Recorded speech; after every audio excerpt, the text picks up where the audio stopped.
Hello दोस्तों, इसके पहले के वीडियो में हमने डिस्कस किया था कि हमारा टूल क्या होता है, ये किस पदार्थ का बना होता है। इसके बाद आज हम डिस्कस करने वाले हैं कि किस पदार्थ की कठोरता कितनी होती है, किसकी कम होती है, किसकी अधिक होती है और उनकी कटिंग स्पीड क्या होती है।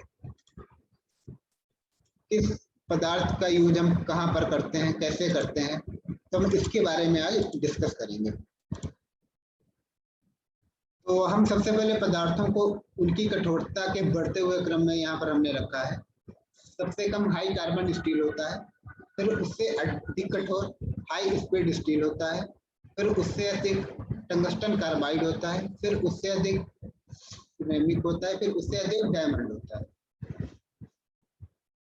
इसी सेम सीरीज में इनकी कटिंग स्पीड भी होती है। हाई कार्बन स्टील की सबसे कम कटिंग स्पीड होगी, उसके बाद हाई स्पीड स्टील की इससे अधिक कटिंग स्पीड होगी, टंगस्टन कार्बाइड की इससे और अधिक स्पीड होगी, सिरेमिक की इससे भी अधिक होगी, डायमंड की सबसे अधिक होती है।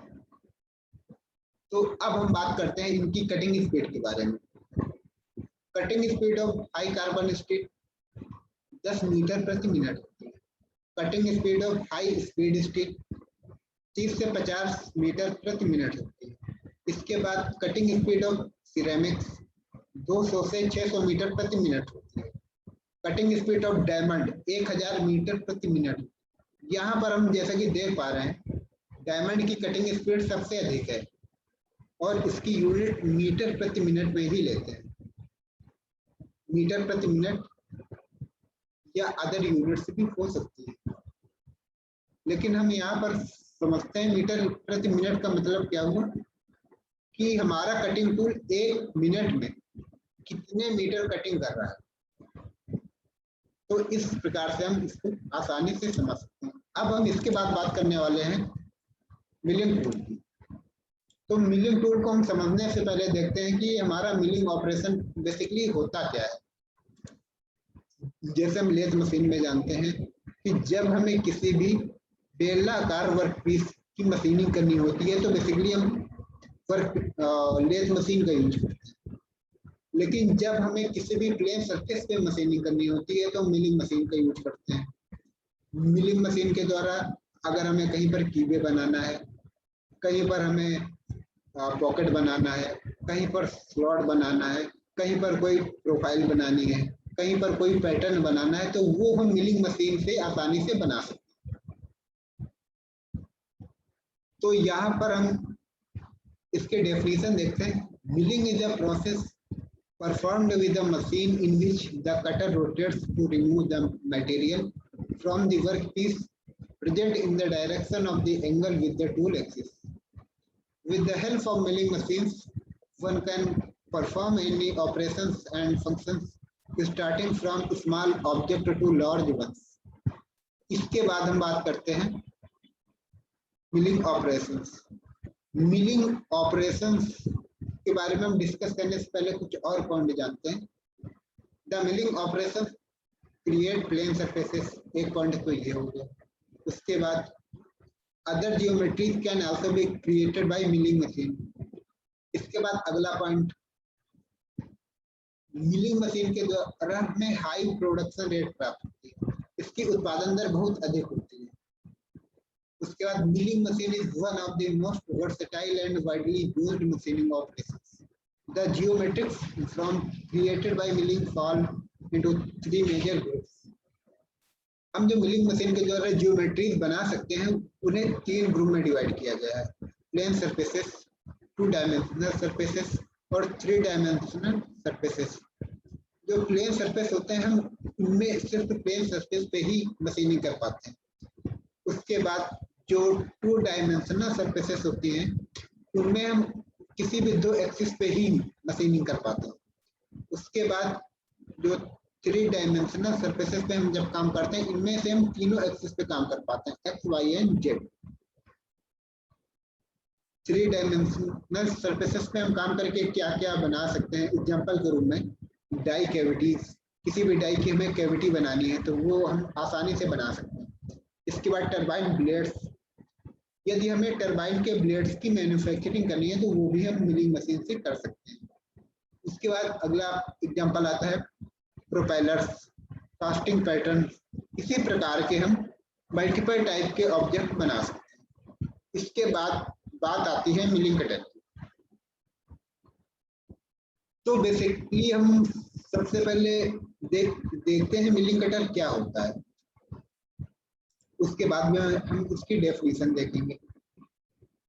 तो बेसिकली मिलिंग कटर को हम एक टूल होल्डर में पकड़ते हैं और जैसा कि यहाँ पर दिखाया गया है, ऊपर एक टूल होल्डर है, उस पर हमने एक टूल को होल्ड किया हुआ है। यहाँ पर ये टूल रोटेशन करता है, रोटेशन करने के साथ साथ ये कटिंग भी करता जाता है।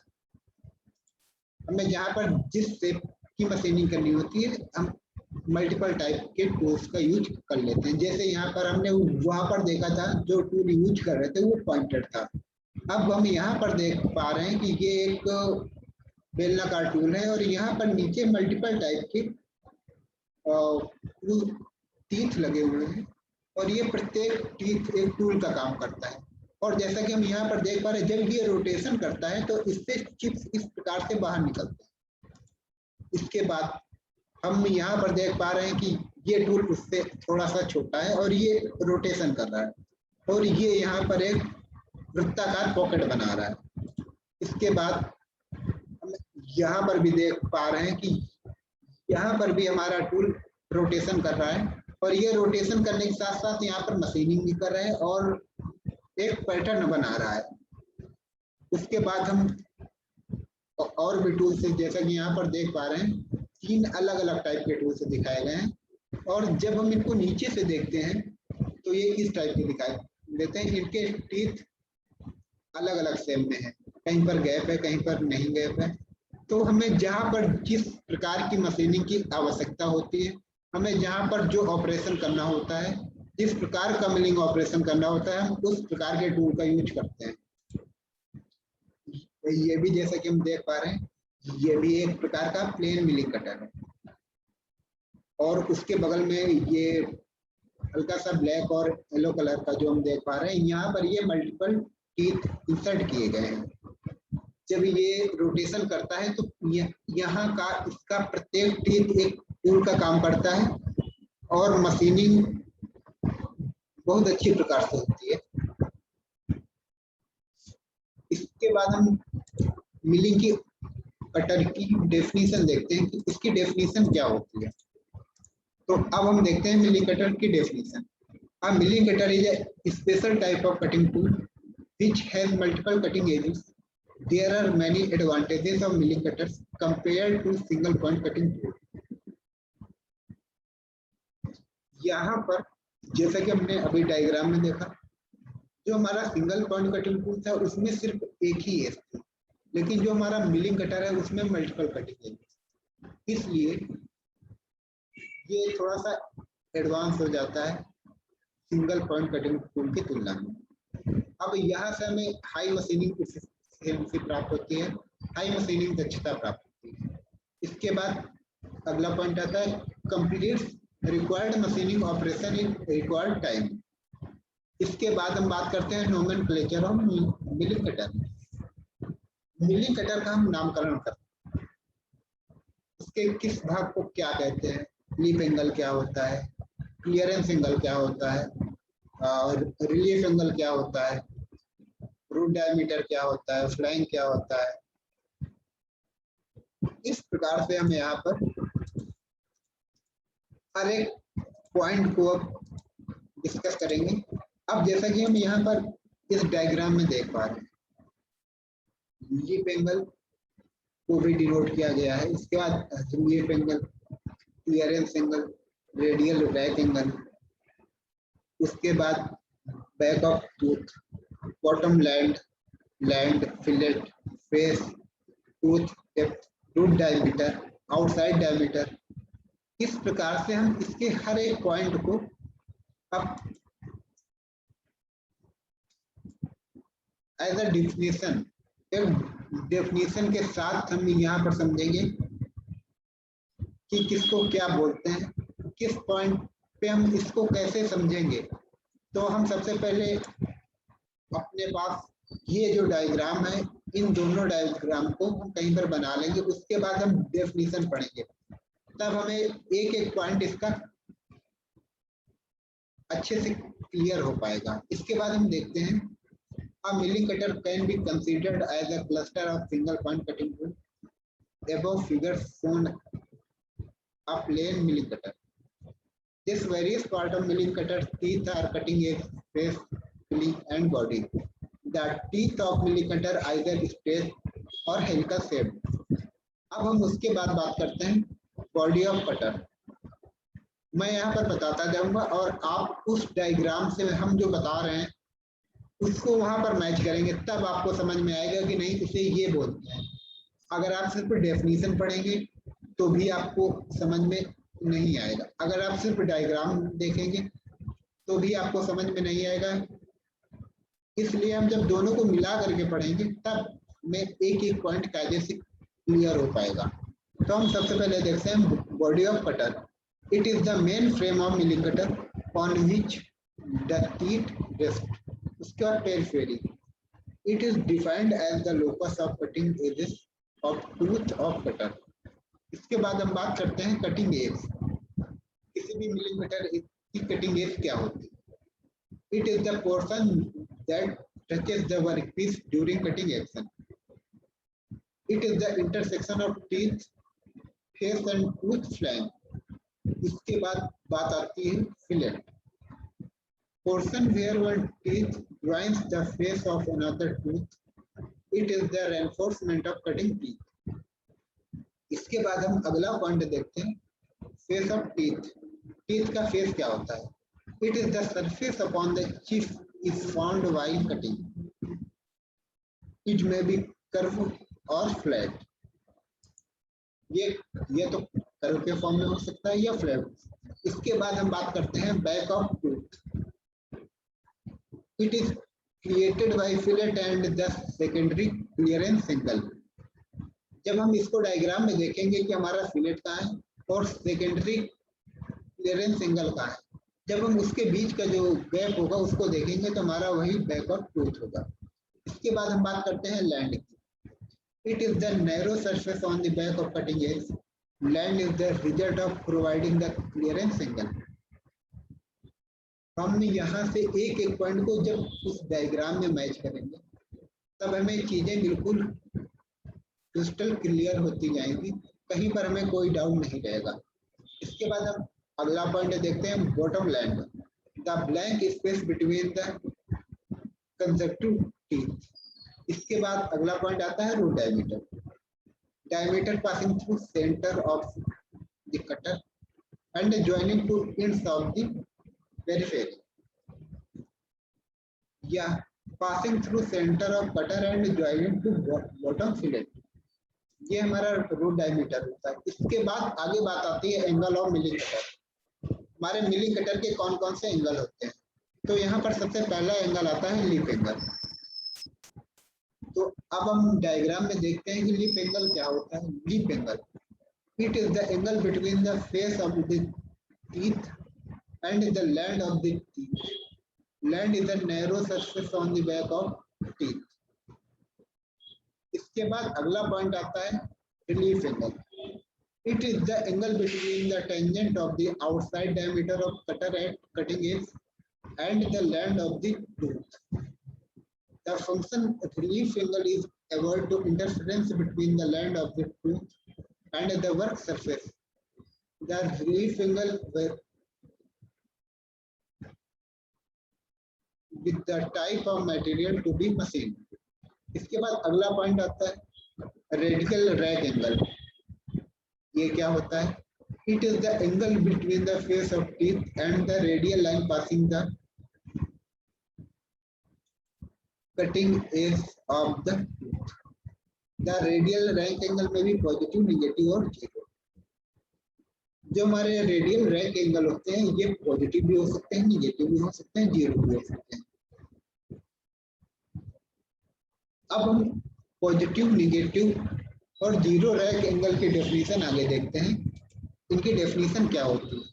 तो अब हम यहाँ पर इस डायग्राम में देखते हैं, सबसे पहले बात आती है zero rack angle, tooth face and radial line coincide.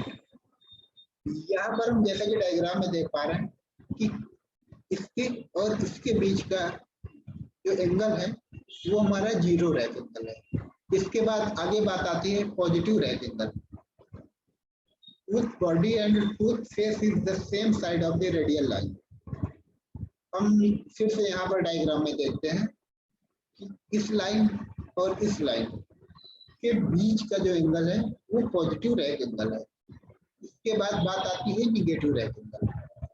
उस surface and radial rake angle are on opposite side of radial line. हम यहाँ पर जैसे कि रेडियल लाइन देख पा रहे हैं और पॉजिटिव रैक एंगल और के अपोजिट साइड में हम जब देखते हैं तो हमें निगेटिव रैक एंगल मिलता है। उसके बाद आता है एक्सियल रैक एंगल। हम जैसा कि यहाँ पर देख पा रहे हैं, हमारी ये एक आर्बर है, आर्बर पे हमारा मिलिंग कटर लगा हुआ है और इस आर्बर की एक्सिस के समांतर ये एक्सिस है, इस एक्सिस के और ये कटर का जो टीथ है इसके बीच का जो एंगल है वो एक्सियल रैक एंगल कहलाता है। Axial rake angle between the line of peripheral cutting edge and the axis of cutter. It is an angle in a plane perpendicular to the radial plane. इसके बाद अगला point आता है clearance angle. It is the angle between the back of tooth and the tangent to the outside diameter at the cutting edge of the tooth. It is divided into according to the clearance surface. इसके बाद हम cutting milling cutter का classification करते हैं। कई प्रकार से हम इसको डिवाइड करते हैं। तो यहाँ पर सबसे पहला आता है कि हम मिलिंग कटर को किस प्रकार से बना रहे हैं। हम मिलिंग कटर को पूरा का पूरा सॉलिड बना रहे हैं या उसमें अलग से टीथ इंसर्ट कर रहे हैं या टिप्ड कर रहे हैं। तो इस बेसिस पे ये तीन प्रकार का होता है, solid teeth milling cutter, inserted teeth milling cutter, tipped teeth milling cutter. इसके बाद अगला क्लासिफिकेशन आता है according to the relief characteristics. इस बेसिस पे जो हमारा मिलिंग कटर होता है वो टू टाइप का होता है, profile relieved milling cutter, form relieved milling cutter. इसके बाद अगला क्लासिफिकेशन आता है based on methods used for mounting. इसके आधार पर जो मिलिंग कटर होता है वो तीन प्रकार का होता है, arbor type, facing type, shank type. इसका मतलब ये हुआ कि जो हमारा मिलिंग कटर है उसको या तो हम आर्बर पे पकड़ते हैं या किसी फेसिंग पोर्शन पे पकड़ते हैं या सैंक पे पकड़ते हैं। इसके बाद हमारा मिलिंग कटर का अगला क्लासिफिकेशन आता है according to the direction of rotation of cutter. हमारा रोटेशन किस प्रकार का है, हमारा मिलिंग कटर किस प्रकार से घूम रहा है। तो इस बेसिस पे हमारा मिलिंग कटर दो टाइप का होता है, right hand rotational milling cutter और left hand rotational milling cutter. इसके बाद अगला पॉइंट आता है according to the direction of helix. हमारे हेलिक्स की डायरेक्शन क्या है, तो इस बेसिस पे मिलिंग कटर हमारा चार प्रकार का होता है, पैरेलल और straight teeth milling cutter, right hand helical milling cutter, left hand helical milling cutter और अल्टरनेट हेलिकल मिलिंग कटर। इस प्रकार से ये चार प्रकार का होता है। उसके बाद according to purpose of use of cutter, हम कटर का यूज किस प्रकार से कर रहे हैं, इस बेसिस पे जो हमारा मिलिंग कटर होता है वो दो टाइप का होता है, एक स्टैंडर्ड मिलिंग कटर और एक स्पेशल मिलिंग कटर। इसका मतलब ये हुआ कि या तो हमारे मिलिंग कटर स्टैंडर्ड होंगे या किसी स्पेशल टाइप के होंगे, वो किसी स्पेशल पर्पज में ही यूज किए जाएंगे। तो इस प्रकार से जो स्टैंडर्ड मिलिंग कटर होते हैं वो उसका क्लासिफिकेशन इस प्रकार से करते हैं। पहला पॉइंट आता है plain milling cutter. Plain milling cutter इसमें 3 टाइप के आते हैं, light duty plain milling cutter, heavy duty plain milling cutter और हेलिकल प्लेन मिलिंग कटर। इसके बाद अगला क्लासिफिकेशन आता है साइड मिलिंग कटर। तो साइड मिलिंग कटर भी 4 प्रकार के होते हैं, plain side milling cutter, staggered teeth side milling cutter, half side milling cutter और इंटरलॉकिंग साइड मिलिंग कटर। इसके बाद जो हमारा अगला क्लासिफिकेशन आता है वो मेटल स्प्लिटिंग सॉ। इस बेसिस पे 2 प्रकार का होता है, प्लेन मेटल स्प्लिटिंग सॉ और staggered teeth metal splitting saw. इसके बाद हमारा अगला क्लासिफिकेशन आता है एंगल मिलिंग कटर। तो एंगल मिलिंग कटर हमारे 2 टाइप के होते हैं, सिंगल एंगल मिलिंग कटर और डबल एंगल मिलिंग कटर। इसके बाद अगला क्लासिफिकेशन आता है इंड मिल कटर। तो ये निम्न प्रकार के होते हैं, टेपर सैंक इंड मिल, स्ट्रेट सैंक इंड मिल और सेल इंड मिल। इसके बाद अगला classification T slot milling cutter, formed cutter, woodwork की स्लॉट मिलिंग कटर या इसको कॉन्वेक्स मिलिंग कटर भी कहते हैं। इसके बाद अगला आता है फ्लाई कटर या कनकेव मिलिंग कटर। उसके बाद plain milling cutter, face milling cutter, angular cutter और फॉर्म्ड कटर। इस प्रकार से मिलिंग कटर का हम क्लासिफिकेशन करते हैं। इसके बाद जो अगला टॉपिक आता है वो schematic use of conventional up and down milling. तो basically up and down milling होता क्या है, हमारा एक कोई वर्कपीस होता है, उस पे हमारा जब मिलिंग कटर कटिंग करता है तो यदि उसके चिप्स ऊपर की ओर निकल रहा है तो हमारा वो अप मिलिंग होता है। यदि हमारा